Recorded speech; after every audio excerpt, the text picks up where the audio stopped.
Salut à tous, j'espère que vous allez bien. C'est Lina et je suis très heureuse de vous retrouver pour une nouvelle vidéo.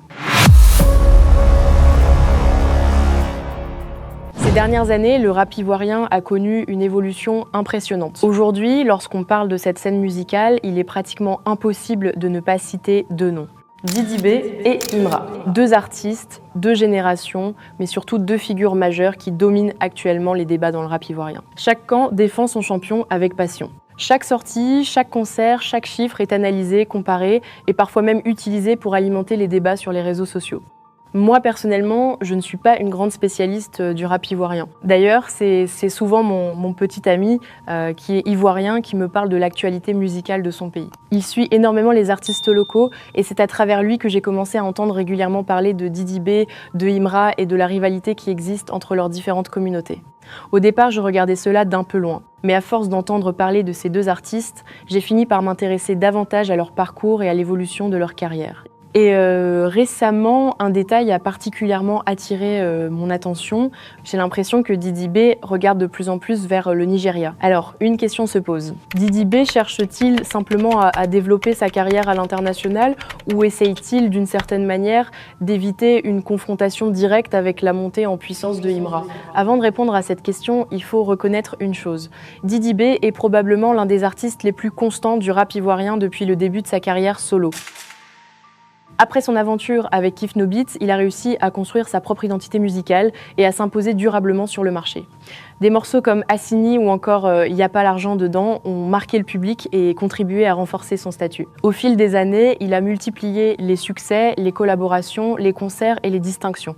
Et lorsqu'on regarde son parcours, on remarque qu'il a déjà accompli énormément de choses. Il remplit des salles, rassemble des milliers de personnes et s'est imposé comme une référence pour toute une génération de jeunes rappeurs. Qu'on soit fan ou non, il est difficile de nier son impact sur le rap ivoirien moderne.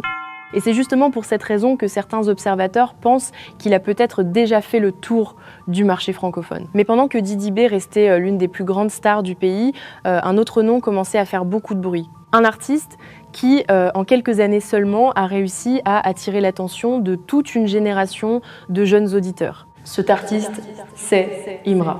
Car même si Didi B reste aujourd'hui l'une des plus grandes stars du pays, il est impossible d'ignorer la vitesse à laquelle Imra est en train de grandir. Et honnêtement, ce que réalise Imra est impressionnant. Pour un artiste africain, atteindre un tel niveau de popularité en si peu de temps n'est pas quelque chose d'anodin. Ses morceaux accumulent les vues, les réseaux sociaux parlent constamment de lui et sa communauté ne cesse de grandir. Pour ceux qui suivent réellement le rap ivoirien, vous savez déjà que les fans de Didi B et ceux de Imra sont extrêmement engagés. Chacun défend son artiste avec une fidélité impressionnante. Certains attendent même la moindre erreur du camp adverse pour lancer les critiques. Dès qu'on parle de Didi B ou de Imra sur Internet, les réactions arrivent immédiatement.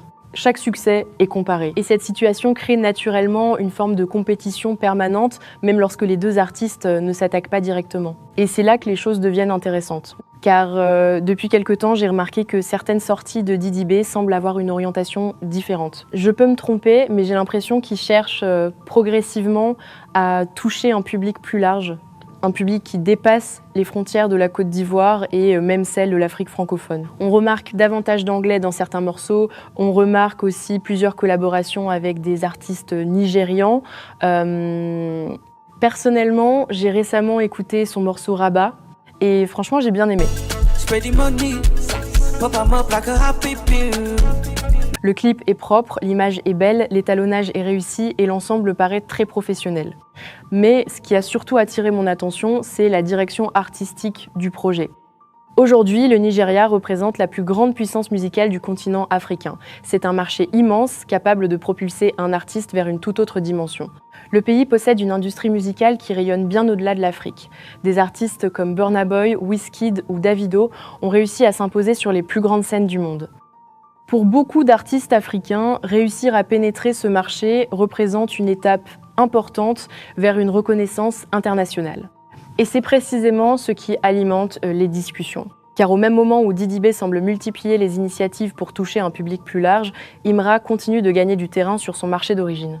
Personnellement, je ne pense pas qu'il soit possible d'affirmer que Didi B fuit Imra. Je pense même que ce serait exagéré. Mais je comprends pourquoi certaines personnes se posent la question. Parce que pendant que Didi B semble regarder vers l'extérieur, Imra continue de renforcer sa présence à l'intérieur du pays.